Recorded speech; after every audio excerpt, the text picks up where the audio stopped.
Fala, impressionadores, sejam muito bem-vindos a mais uma aula de SQL no canal #Programação. Eu sou o Marcos e na aula de hoje nós vamos falar sobre variáveis e blocos anônimos dentro do PostgreSQL. Essa aula está bem legal, tenho certeza que você vai gostar, então já começa deixando o like no vídeo, isso ajuda demais a gente a trazer sempre cada vez mais conteúdo para vocês. E lembra também, se você gosta dos nossos vídeos e ainda não é inscrito, não é inscrita, se inscreve no canal, vai, se inscreve aí, custa nada, se inscreve e principalmente, para você não perder nada, ativa o sininho de notificação, tá bom? Você vai receber por e-mail todos os avisos aí de aulas de Python, SQL, ciência de dados, JavaScript, que sai toda semana por aqui. Então é isso, bora começar.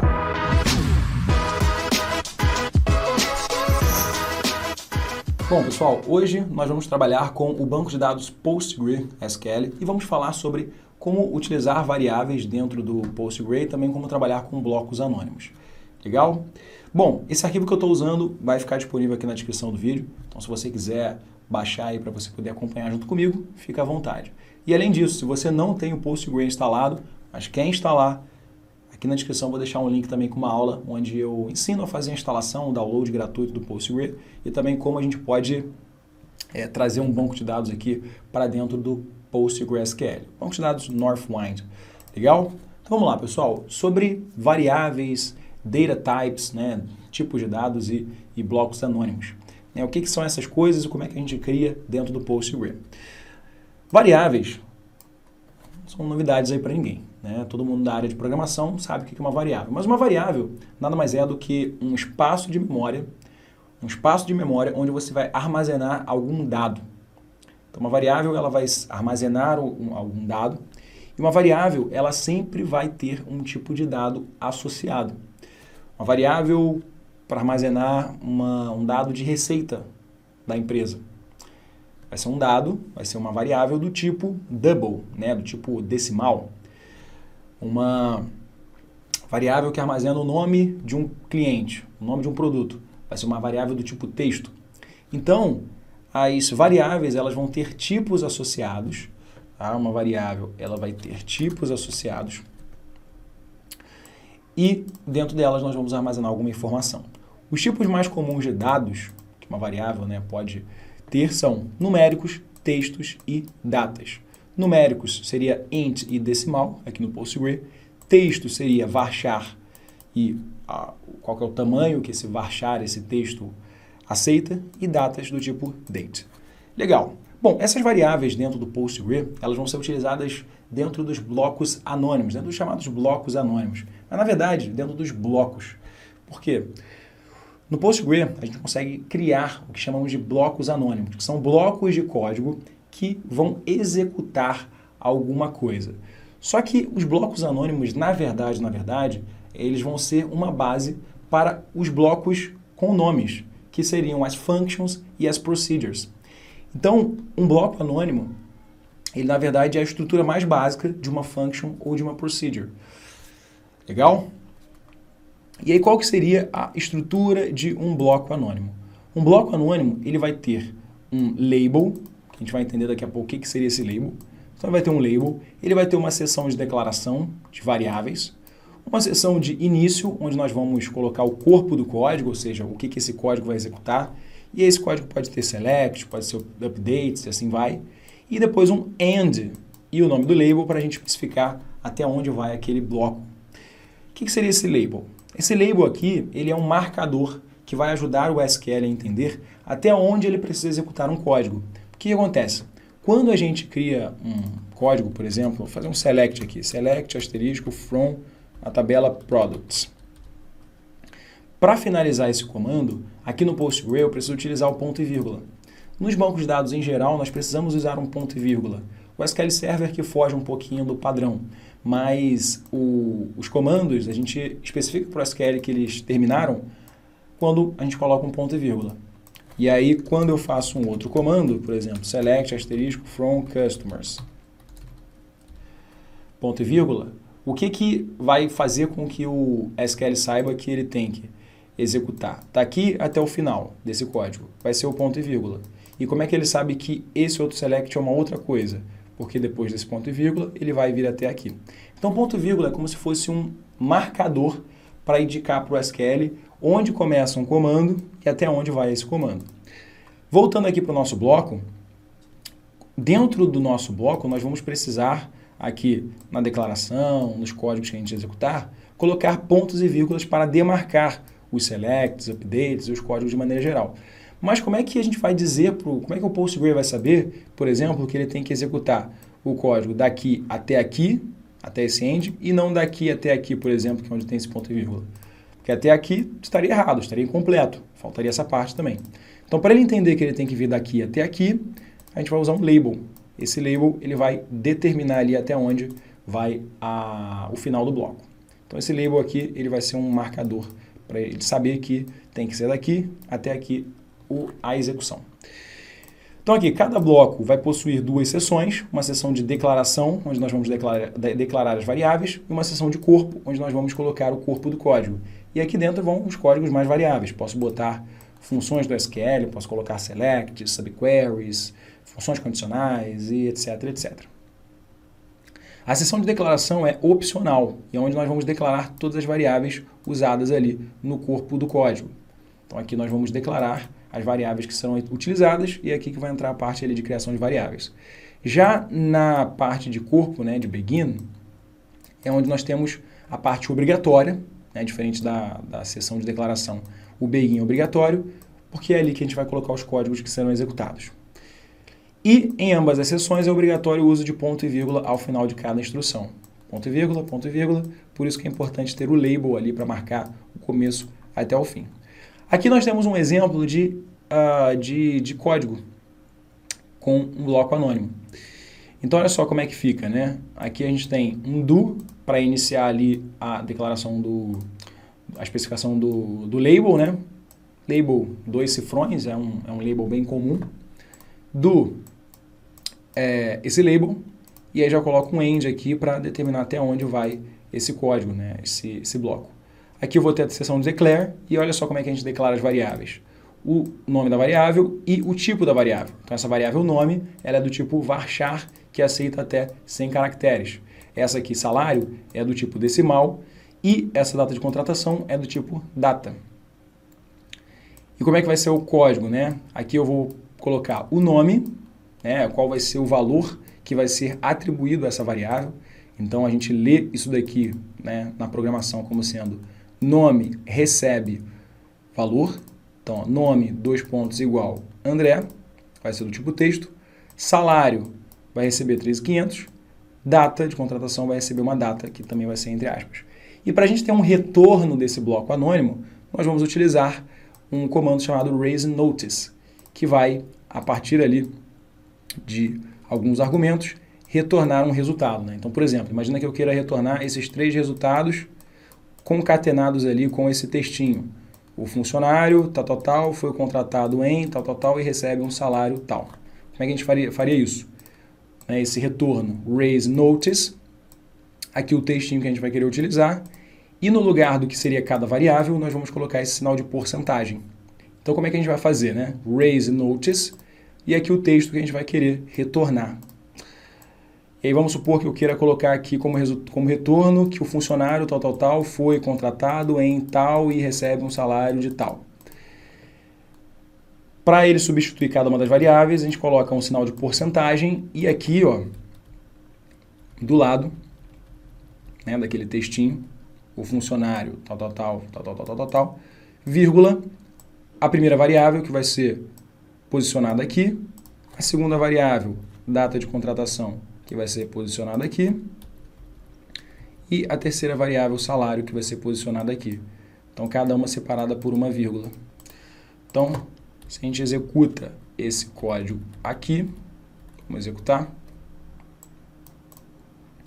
Daqui até aqui, selecionei, executei, e ele está dizendo lá, o funcionário André foi contratado em 25/10/2018, recebe um salário de 3.500.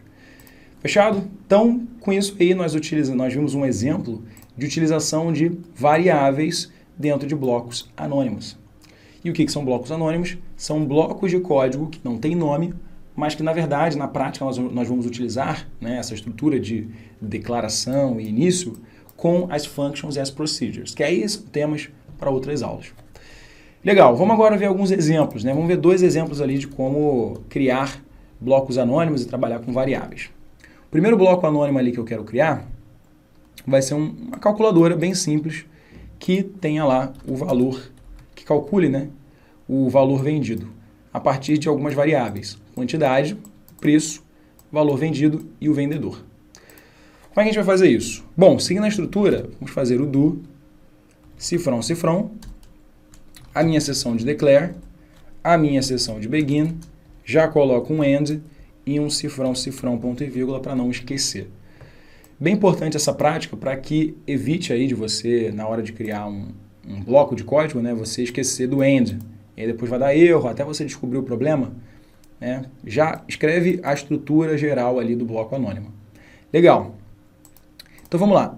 Eu quero declarar algumas variáveis. A primeira delas vai ser quantidade, a segunda preço, a terceira valor vendido e a quarta vendedor, porque cada uma delas vai armazenar algum valor. Então vamos lá. A primeira vai ser quantidade. E a quantidade vai ser 2 pontos, vai ser do tipo inteira. E aqui eu já vou especificar qual vai ser o valor dessa variável. Então, ao invés de eu fazer que nem eu fiz aqui, ó, primeiro declare e depois atribui o valor aqui, eu já vou fazer direto aqui para a gente ver uma outra possibilidade. Então, int, 2 pontos igual 100. Então, quantidade está declarada. Próxima vai ser preço. Preço vai ser um decimal. 2 pontos igual, vai receber o valor 200. Ponto e vírgula. O próximo vai ser valor vendido. E esse valor vendido, ele vai ser do tipo decimal. Só que ele não vai receber nenhum valor, porque a princípio ele vai ser calculado, né, pela quantidade vezes o preço. Então, o que eu vou fazer aqui é simplesmente colocar um ponto e vírgula, porque depois a gente vai dizer qual vai ser o cálculo, como é que vai ser o valor vendido, né? E para fechar, vendedor, que vai ser do tipo varchar, 100 caracteres, ponto e vírgula igual, o nome ali, por exemplo, vai ser Bruno, ponto e vírgula. Então tá lá, declaramos as nossas variáveis, tá aqui bonitinho. Fechou. Agora, na seção de begin, eu vou colocar ali qual vai ser o código que eu vou utilizar. No caso, o código vai ser bem simples, né? Eu vou dizer que o valor vendido, ele vai receber a quantidade vezes o preço. É assim que a gente vai fazer a nossa calculadora. Então, valor vendido, 2 pontos igual, quantidade vezes o preço. Ponto e vírgula. E agora, para ter um retorno dessa informação, eu vou usar o comando raise notice e vou dizer que o vendedor tal vendeu um total de tal também. Como é que eu substituo cada um desses sinais de porcentagem? Vou colocar uma vírgula aqui, vendedor, vírgula, valor vendido, ponto e vírgula. Então, o valor de vendedor vai vir para cá, né? Ou seja, Bruno vai vir para cá e o valor vendido vai vir para cá. Vou selecionar esse código, vou executar e aí está lá, o vendedor Bruno vendeu um total de 20 mil. Bem tranquilo, né? Bem tranquilo aí a utilização de bloco anônimo. Agora, vamos ver mais um exemplo aqui, o nosso segundo exemplo, para a gente fechar. Um exemplo um pouquinho mais prático, né? Como é que vai funcionar esse exemplo? A ideia é o seguinte, a gente quer saber quantos produtos do nosso banco de dados tem o preço acima da média de preços. Então, quero saber quantos produtos do meu banco de dados tem um preço acima da média de preço. Primeiro, a gente vai ter que ver se aquela informação existe ali no nosso banco de dados. E sim, nós temos uma tabela chamada Products, que me diz exatamente essa informação. Então, select asterisco from Products, ponto e vírgula. Quando eu seleciono e executo, eu tenho aqui uma coluna com a informação de preço unitário. Está aqui, ó, Unit Price. Legal, legal, legal. O que eu quero fazer? Eu quero calcular a média dessa coluna e quero no final saber quantos produtos têm um preço acima dessa média de preços. Como é que vai ficar então o nosso bloco? Primeiro eu vou usar o comando do, vou fazer um do, cifrão, declare, e aí já vou fechar ali com begin, end, cifrão, cifrão, ponto e vírgula. Bom, quais vão ser as variáveis que eu vou utilizar? Eu vou querer utilizar duas variáveis. A primeira variável vai ser a variável que vai calcular para mim a média de preços. E a segunda vai ser a variável que vai me trazer a quantidade de produtos que tem o preço acima da média de preços. Então, eu quero como resultado desse meu bloco, por exemplo, 10 produtos, 20 produtos, 50 produtos. É isso que eu quero. Então, vamos lá. As minhas variáveis vão ser média preço, que vai ser um decimal. Não vou atribuir nenhum valor ainda, porque eu vou calcular esse valor do média preço. E a quantidade, QTD, produtos acima da média, que vai ser do tipo inteiro. Legal. Bom, quem vai ser a minha média de preço? A minha média de preço, ela vai ter que ser um cálculo que vai me trazer a média de preços da minha tabela de produtos. Então aqui eu vou ter que utilizar uma consulta, um comando select para retornar para mim essa média. Qual vai ser o comando select que me retorna uma média? Vou colocar entre parênteses, select AVG, abre parênteses, eu quero uma média de unit price from a tabela products. Perfeito. Ponto e vírgula. Então, a média de preço ela vai receber o resultado desse meu select. Esse meu select aqui vai calcular a média de preços. Agora, para eu saber qual que é a quantidade de produtos acima da média, eu vou dizer que QTD produtos acima da média vai receber o quê? Uma outra consulta. Só que dessa vez essa consulta vai ter que calcular uma contagem dos produtos que tem um preço acima desse valor aqui. Então aqui eu vou colocar um select count asterisco from a tabela products where o que? Unit price é maior ou igual a média preço. Legal? Então tá lá. Essa vai ser a consulta que vai me retornar a contagem de produtos onde o preço unitário é acima da média de preço. Então repara que dessa vez eu tô fazendo um código, né, um bloco anônimo um pouquinho mais complexo, né? Onde a minha variável, né, uma determinada variável, ela recebe o valor de um outro select e uma outra variável vai receber um valor também de um select e esse select recebe o valor de uma variável. Então a gente começa a usar variáveis até de um jeito mais interessante, com consultas mais complexas. No final aqui eu vou colocar um ponto e vírgula, logo depois aqui desse parênteses. E agora para ter um retorno eu vou usar o raise notice e entre aspas eu vou dizer o quê? Quantidade QTD produtos com preço acima da média. 2 pontos, sinal de porcentagem. E aqui eu vou colocar o nome da minha variável, quantidade de produtos acima da média. Então vou selecionar, vou colar, ponto e vírgula. Então esse vai ser o nosso código aí do nosso bloco anônimo, trabalhando com variáveis. Vou selecionar tudo isso daqui, vou executar, e está lá, quantidade de produtos com preço acima da média, 25. Fechado? Bom, gente, então essa foi a nossa aula aí sobre como trabalhar com variáveis e blocos anônimos aqui dentro do PostgreSQL. Essa forma de trabalhar com variáveis aqui no PostgreSQL vai ser um pouquinho diferente de outros SGBDs. É uma lógica semelhante, mas é um pouquinho diferente, então toma cuidado se você estiver tentando replicar essa aula em um outro SGBD. Mas essa foi uma aula ali para a gente trabalhar com variáveis, blocos anônimos no Postgre. Reforçando que blocos anônimos, na verdade, eles são a base para functions e procedures. Que aí, como eu falei, é um assunto para próximas aulas. Bom, então é isso. Espero que você tenha gostado dessa aula. Se você curte esse tipo de conteúdo aqui sobre Postgre, se você quiser mais aulas sobre PostgreSQL, deixa aqui nos comentários para eu poder saber, tá bom? Então é isso. Ótimos estudos para você. Não esquece de deixar o like nem se inscrever no canal. Ótimos estudos e a gente se vê numa próxima aula.